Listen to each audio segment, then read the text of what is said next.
Alright, let's go, people. Got Marge over here. Day 23, let's go. Yeah.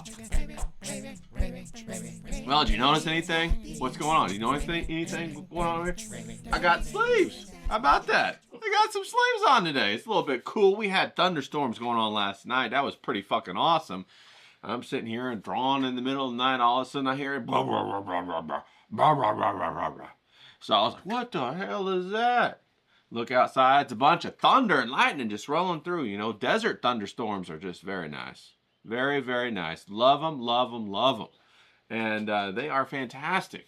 So it's very magical. I love that, okay? Day 23, people. Are we stoked? Are we excited? If you ain't excited, man, you ain't fucking living, okay? Well, you ain't living. Come on. Get them excitement cells going. Shake your body up. Shake your body up.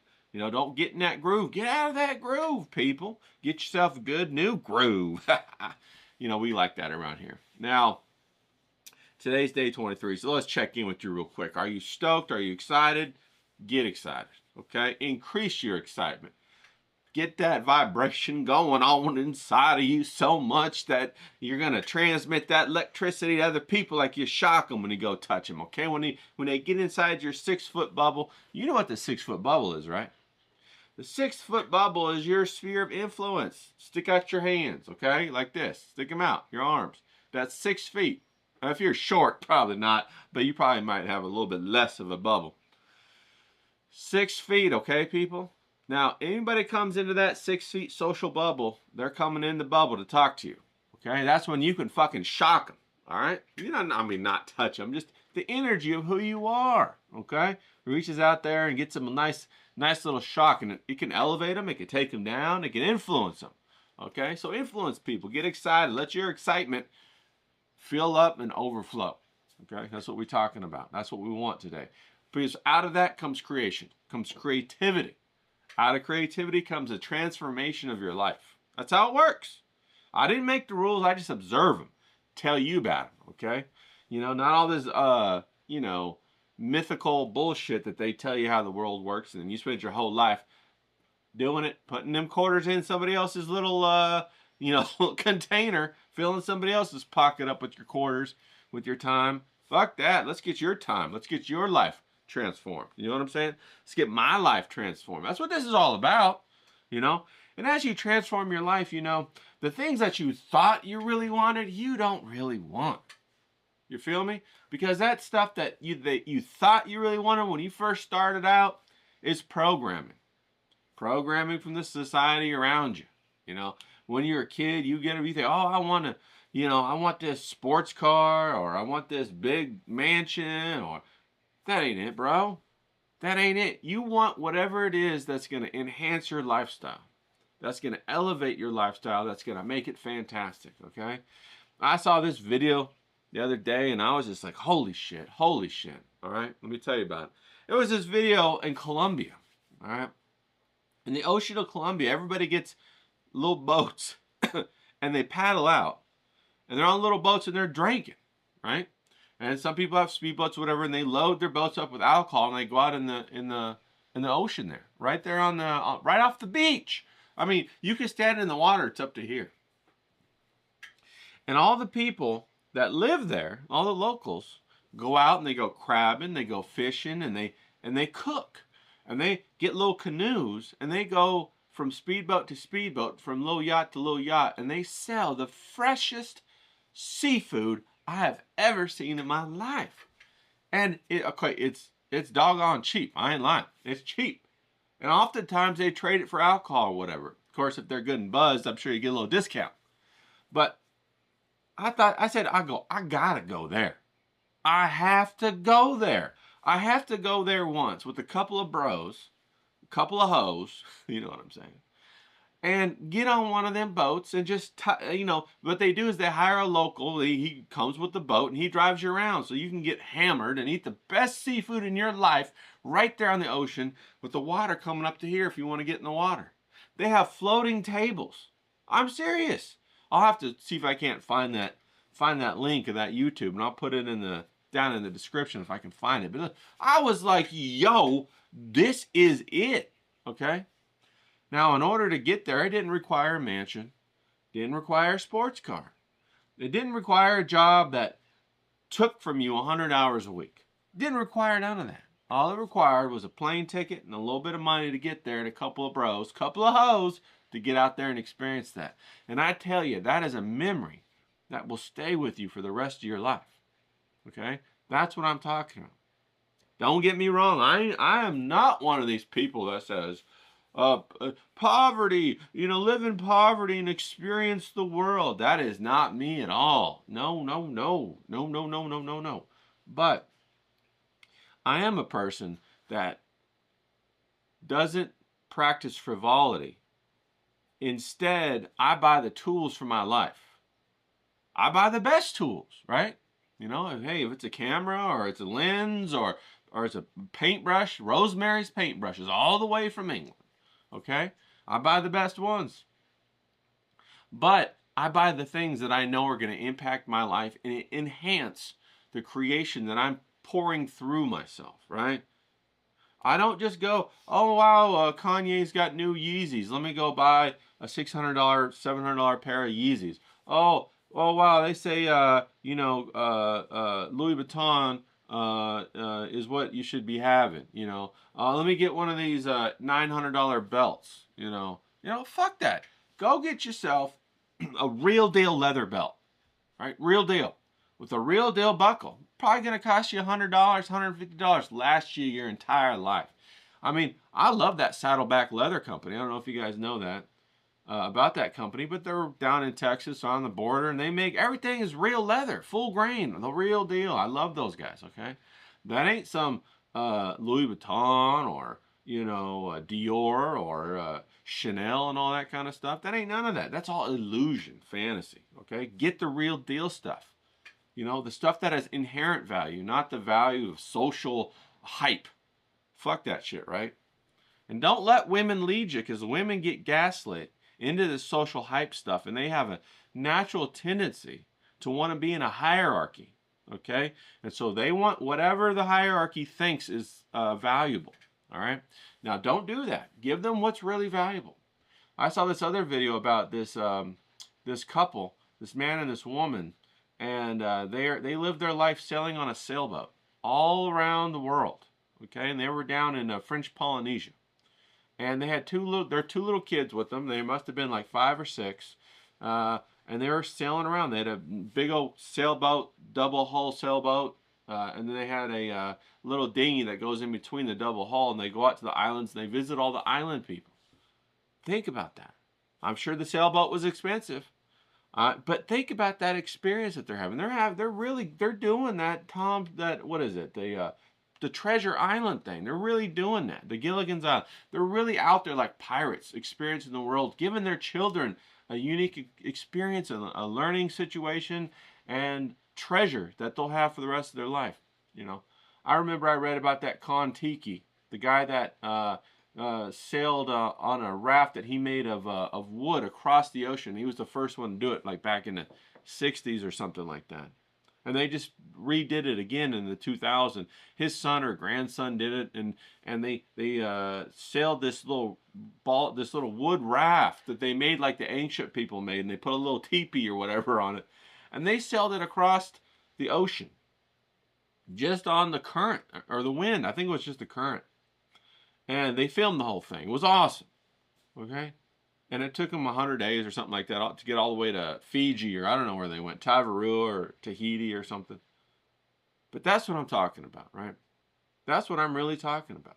Okay, how you gonna get yourself some of that good stuff, some of that bone marrow from life, right? You get yourself some of that bone marrow, and that's when you can write. You got me? That's what people want. They want that bone marrow. Okay, that's the good stuff. They don't want projection. And don't allow the people who are in control of the media to tell you that projection is the story, is the entertainment. It's not. It's slop. It's crap. They're trying to devalue society in that way, okay?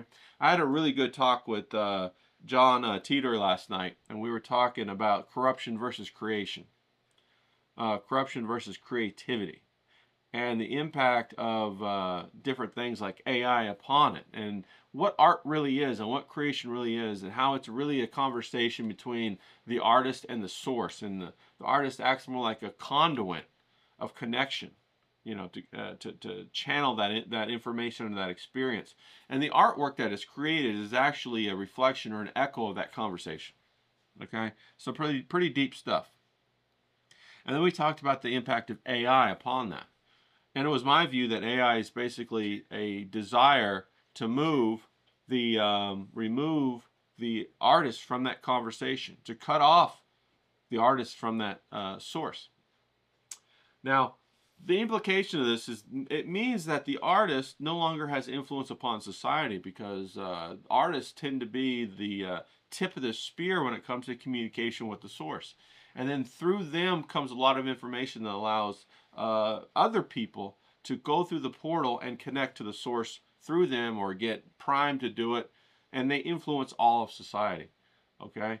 Now, AI, if it's a desire to remove that, AI is a desire to influence the source and influence society and remove the conversation with the source through the artist, by removing the artist. Okay? Very interesting. These are the types of conversations that I'm talking about. These are the kinds of bone marrow that people want to listen to. They want to know.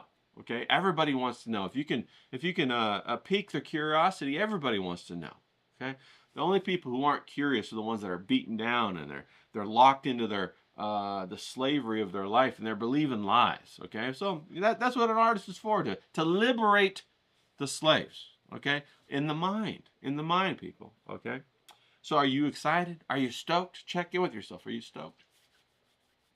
You got that critical eye? You made him your ally yet? You don't ever have to lock him in the hole. If you got that impulse control, you can let him out of the hole. And he can be your bruiser. Did you guys go and watch that movie, The Triplets of Belleville?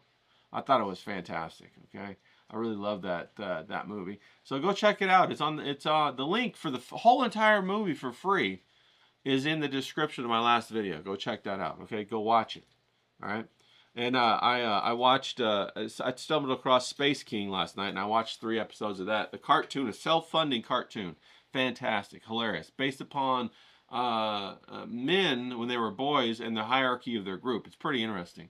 I'd go check that out too. I'll put the link down below. Now, it's important that you consume other stories, okay? And the reason why it's important is because you have to start consuming other stories with the intention of taking them apart and understanding how the author put them together. Because you could steal a part. Oh, I like how he did that or how she did that. I'm going to take that. I'm going to use that. Oh, I see that what they did here is a double-threaded story, and they spliced and I'm going to save that that's a really good pattern. I'm going to use that later. And you start to look at stories as a blueprint. You know, other people's stories, and you say, okay, I want to take that. I want to use that. You know, you start consuming them from that point of view. Wow, that scene really evoked a strong emotional response in me. Why did that happen? Let me look at that and reanalyze, and then kind of figure out why that is. Let me map and see why that was, so that I can then perhaps, you know, augment it and use it in my storytelling. Okay? That's why it's so important. It's like you're learning the vocabulary. Other people are teaching you the vocabulary of storytelling. Because in our mind, you know, our conscious mind, our cognitive mind, is like a one-lane road. Okay? One-lane road. When you're trying to think of things, it can only process things one at a time. You get what I'm saying? One at a time. One-lane road. One line of cars. One line of cars. But our emotional state, our emotional being, is like a highway. It could have like 6, 7 lanes of traffic going. Boom. A lot of traffic, a lot of traffic. And if you think of those cars like they're communication packets, little packets of information to communicate. Like the internet, like a cell phone tower. Our mind only can do the single line, you know. Have you ever tried to have a conversation with somebody as you're trying to cook? Doesn't work too good. You'll fuck up the recipe sometimes, right? But if you're doing it from your emotions can process all of that. Okay? Your emotional being can process all of that easily. And it does everything at once. It's just taking in all this information. That's the position you want to write through. You want to pour that in. That's what we're doing when we're going in our imagination. We're pouring all that in through our emotional being. And then later we use our cognitive mind to help balance it, to make it cohesive, to slide it in to the story and make the story balanced and intricate and you know, going where we want it to go. You know what I mean? So that's why it's important to consume other stories and to figure out how they work and understand the patterns so that when you go to pour out your imagination and your emotional person, your emotional being, that you can make the culver so it goes in the right direction. Okay? So that's very interesting. All right? So I'll put that down there. And it doesn't mean that I endorse it or I don't endorse it. It just means it accomplished what it was supposed to do. The story accomplished. The story was a success. It got my attention and evoked an emotional response. That's a success. I want to know how they succeeded. If I don't know why, I need to know why so that I can adapt that and use it myself. Become a better storyteller. Okay? It's a passion. It's a passion. Okay? And finally, how's your schedule? Okay? Make sure your schedule's good. You get that 30 minutes, you protecting it. Everybody, you should carve out 30 minutes, man. Come on, it's a real deal. It's important. Okay? Maybe you got to go in your bathroom, right? And you got your kids or your wife's always nagging on you. I mean, or maybe, you know, you got the whatever, right? Go in your bathroom, shut the door, you know, 30 minutes in there, be safe. You know, hide your notebook up in your medicine cabinet or whatever, you know. Go in there and your husband, honey, you know, knocking on, I'm in here doing my business, you know, just yell at him, all right? Just, you know, protect your 30 minutes. Or maybe you wake up really early in the morning and everything's quiet out and still, and that's your 30 minutes, okay? Or maybe it's really late at night after the dust is all settled and the moon's high in the sky. And you see the black cat's rolling around outside getting his frisky on, you know? Maybe that's your 30 minutes. But do your 30 minutes, okay? Do it every day. It's for you. It's for you. It's to invest in you.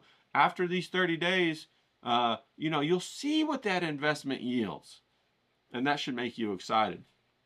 That changes what your palate, your taste palate is, you know. So you go and you eat a carnivore diet for 30 or 40 days. You go back to McDonald's. You can't eat McDonald's no more, man. You'll be out and about, you know, running errands or something, jumping in the mall, going to the post office. All of a sudden, you're shitting yourself. running out, you know, and you don't want that no more. You don't want that no more. You don't. Once you feel how good your body feels when you put the right stuff in it, when you put the good stuff in it, you lose an appetite for the bad stuff. You just do. It just happens. Does that mean you can't have it every once in a while? No, I'm not even saying that. I'm not even saying that. But it does mean that your palate changes. You become refined. You become more sophisticated. And that's what we're talking about. That's what we're trying to do. You refine yourself. You make yourself sophisticated. And it raises the level of your lifestyle. It raises the level of your lifestyle. Are you tired of fucking, you know, rolling around in your own filth? Using whatever to self-medicate yourself? You know, alcohol or cocaine or strippers. What? We can't leave the strip. We got to keep the strippers in there. Keep the strippers in there. Yeah, cocaine, it's okay. It's organic. It's organic. But maybe it's donuts. Maybe you're overeating. I don't know. You're doing all this stuff because you haven't found the higher calling yet. You haven't awoken to what your purpose is. And you don't believe you have one. Okay? You don't believe you have one. And I'm here to tell you you do have one. Who am I, right? I'm just some random dude out on the internet just floating around, wearing some sleeves today, getting the guns out, you know? But it's the truth. And what I'm telling you is the truth, and you know it's true because somewhere inside of you it resonates. Okay? But you got that critical eye. You haven't mastered him yet. And he's saying you're a loser. You don't deserve it. I got a hummingbird out back just sitting there, and it was just sitting there for a minute. Now he just flew away. That's fucking awesome. See, he came to listen. We used to have a hummingbird that would come around all the time. I named him Hank the hummingbird. And I had a whole bunch of feeders out there for him, and he used to come around all the time. And they come around this time of year every year, and it's awesome. And I planted a couple of hummingbird trees to, hopefully get them to come all the time, make little nests, because I love me some hummingbirds. Hummingbirds and ravens. Let's go, right? Now, what I was saying is, you got to bridle that critical eye. You got to muster up the courage to command it. You got to realize, first of all, that the critical eye is not you. You and the critical eye are not the same being. You have to understand that. A lot of people think that they are. That's why the critical eye deceives them with thinking that it's their own voice in their head. It's not. You got to separate it. Okay? The critical eye is not you. Then you have to bridle the critical eye. Make the critical eye work for you instead of having it dominate you, having it master you. Okay? You have to tell the critical eye, hell, I'm going to be alive anyway. I might as well do it. If I don't do it, I know that I'm going to be in the same spot today in a year, in 10 years. What the hell is that all about? But if I take a gamble on myself, who knows where I could be? And that's the excitement of the adventure. Okay? You have to come to this fork in the road. You have to come to this fork in the road. You have to come to this fork in the road where you decide that there's more for you out there and you're going to grab it. Okay? Now, do you have people in your life that you love? Do you have kids? Do you have a wife? Do you have a husband? Do you have a boyfriend, a girlfriend? Do you have, these people that you love, the people that depend on you? Well, do it for them. Their lives deserve it, right? You're gambling with their lives if you let that critical eye dominate you and beat you up and devalue you. You're gambling with their lives, okay? The love that you're looking for is reflected to you in their lives. Don't fall for the fantasy of your childhood. The fantasy of your childhood is something that we all have to rise up and escape from. It's a beautiful trap, okay? It's an enticing trap to have us wallow, right? And it has plenty of little reasons why we should do it. None of them are valid. They're all illusions. They're all lies whispered to us by the critical eye, okay? Because at that point, the critical eye serves who? It serves the people that programmed it, which were your parents, okay? So you have to reprogram that bad boy. You got to master him. You got to break him. You got to bridle him. You got to make him serve you instead of having him serve the others. Okay? And that's when you become enlightened. That's when you become enlightened. That's when your life really starts. As an adult, that's when your life starts.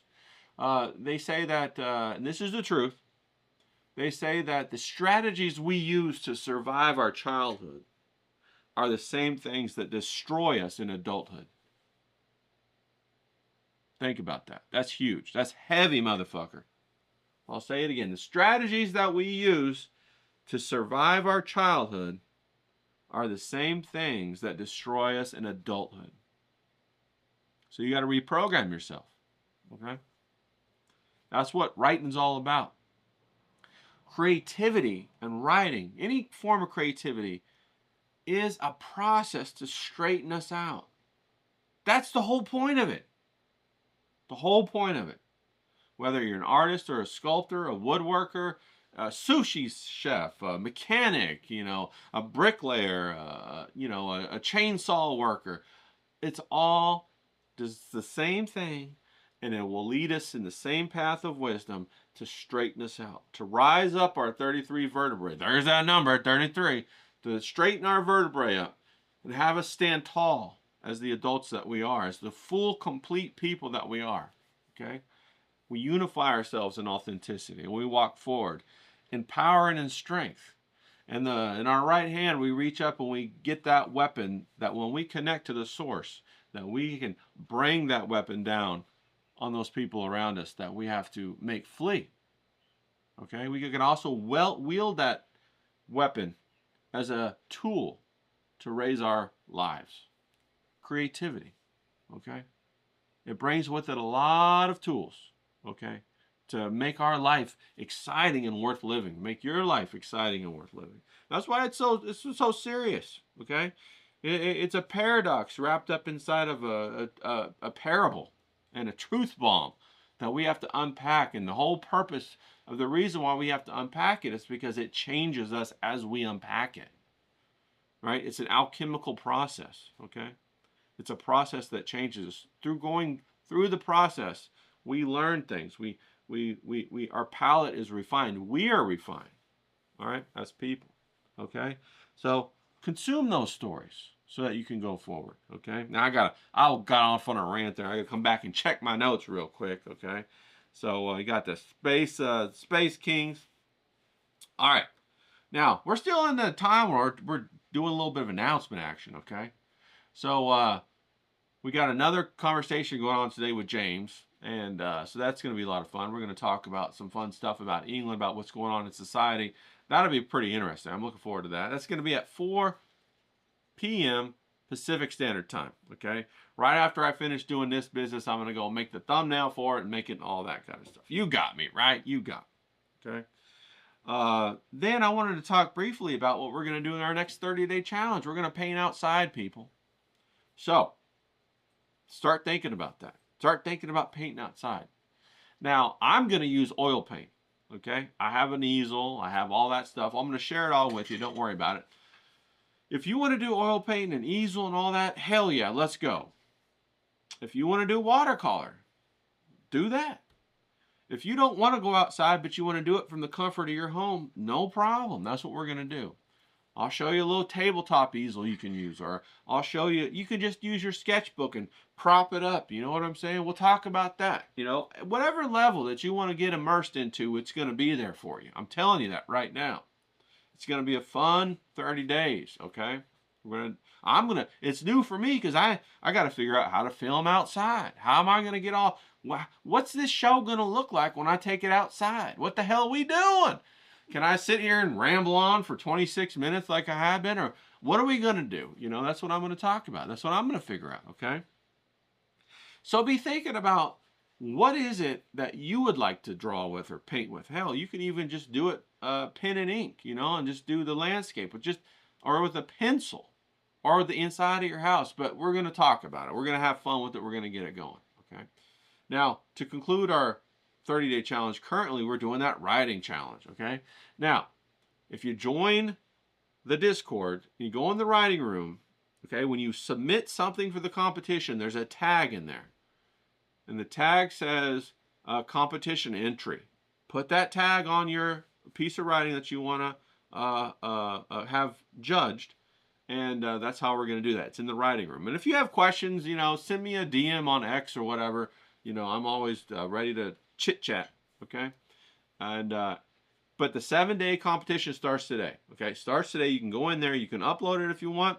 At the end of this 7 days, we're going to go ahead and we're going to judge it, all right? If you want me to review it or you want me to talk about your story or give you feedback on your story within the next 7 days, let me know. Upload it. I'll read it. We'll talk about it. I think a lot of people would benefit from that, okay? I'll give you my notes on the story. Then you can take my notes and make it better or whatever you want to do with it, you know, that kind of thing, okay? So that's in the Discord. The link is below to join the Discord. If you don't know how to use Discord, it's really easy, okay? You can ask me. You can YouTube, how do I join Discord? You know, it takes you like 5 or 6 minutes, okay? And, you know, that's part of refinement. We're going to try new things, right? And I didn't use Discord before I started this. Then I had to learn how to do it. I had to learn how to set up a server. I had to learn how to do all this crap, right? But, you know, it allows me to connect to you guys, so it's completely worth it. I'm excited about it, okay? So I got that going on, okay? Then I'm checking out whatever I was going to talk about, and I'll save that for next time. We're already coming up on 30 minutes. Can you believe that? We had a little bit of a pep talk going on about our writing.